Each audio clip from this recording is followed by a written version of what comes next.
الحمد لله رب العالمين والصلاة والسلام على حبيبه سيد الأنبياء وأشرف المرسلين وعلى آله الطيبين الطاهرين وأصحابه الأكرمين الأفضلين وعلى من أحبهم وتبعهم بإحسان إلى يوم الدين.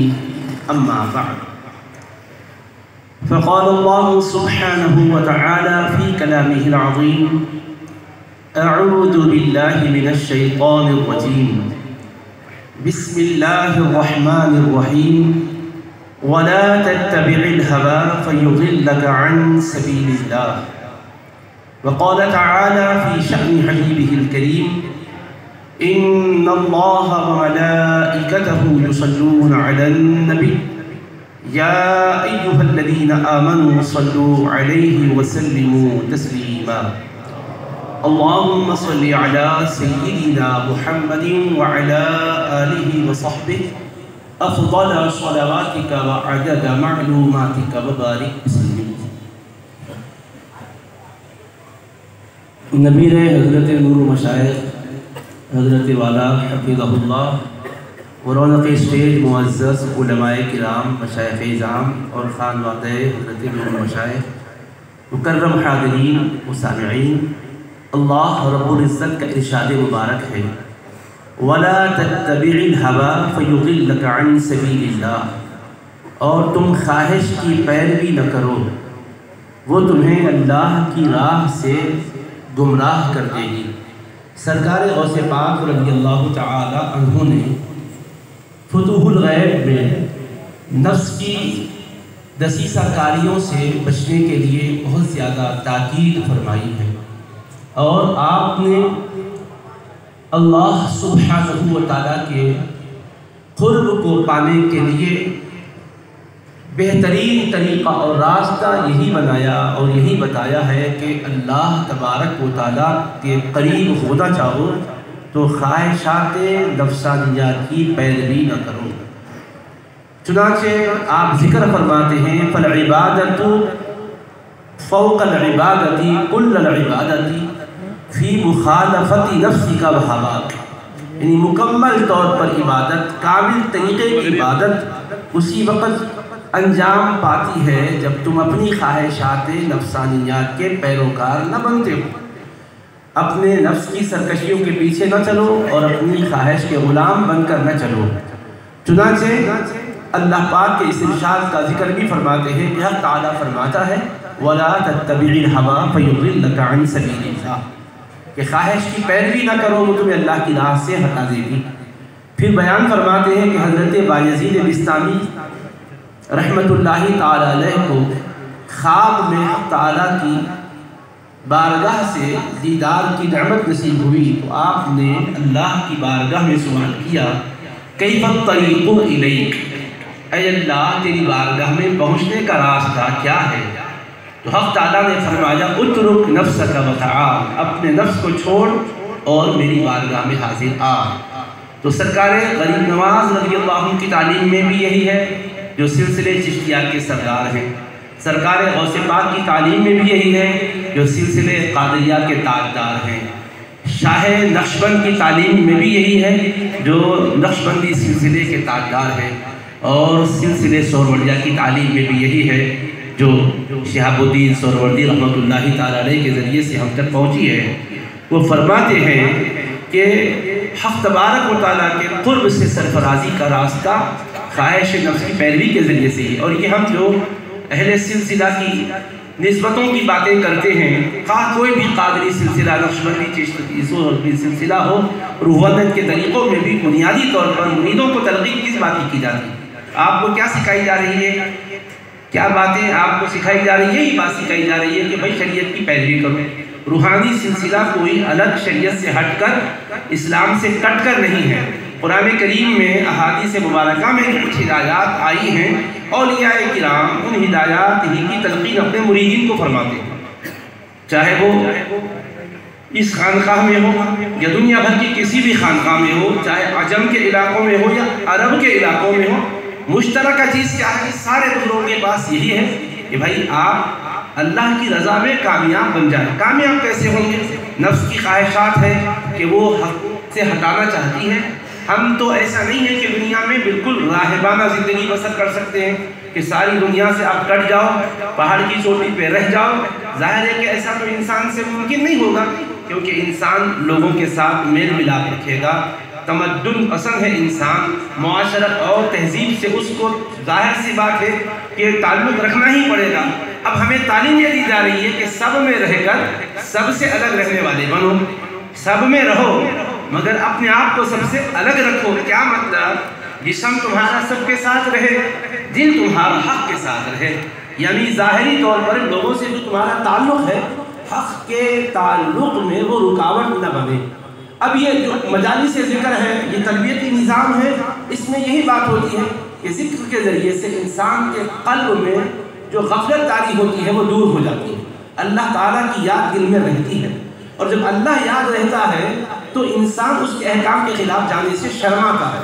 جیسے کسی کو اپنے پیر یاد رہتے ہیں تو ان کی موجودگی میں ارے حضرت بیٹھے ہیں، میں ایسا بے قاعدگی سے نہیں رہ سکتا، ایک خیال آ جاتا ہے، وہ احترام ملحوظ رکھتے ہوئے محتاط رہتا ہے۔ استاذ محترم سامنے ہوتے ہیں تو استاذ کے ہونے کا خیال اس کو بے قاعدگی کے ساتھ ادھر ادھر جانے نہیں دیتا۔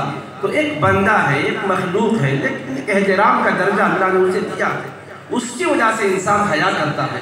تو اللہ تو سب کا خالق و مالک ہے، اللہ تبارک و تعالیٰ سے سب سے بڑھ کر ہمیں حیا کرنی چاہیے۔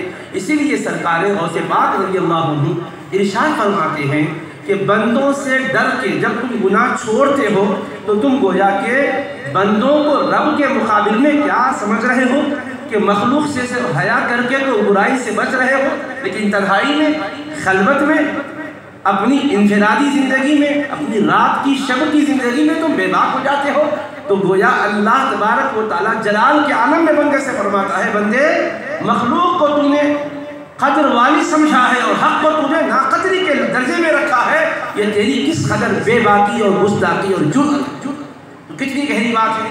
عام طور پر کیا کرتے ہیں، کسی کے سامنے ہے تو آپ سمجھ جاتے ہیں، اکیلے میں پھر آپ بے قاعدہ ہو جاتے ہیں۔ یہ عام طور پر ہماری زندگی میں ہو رہا ہے۔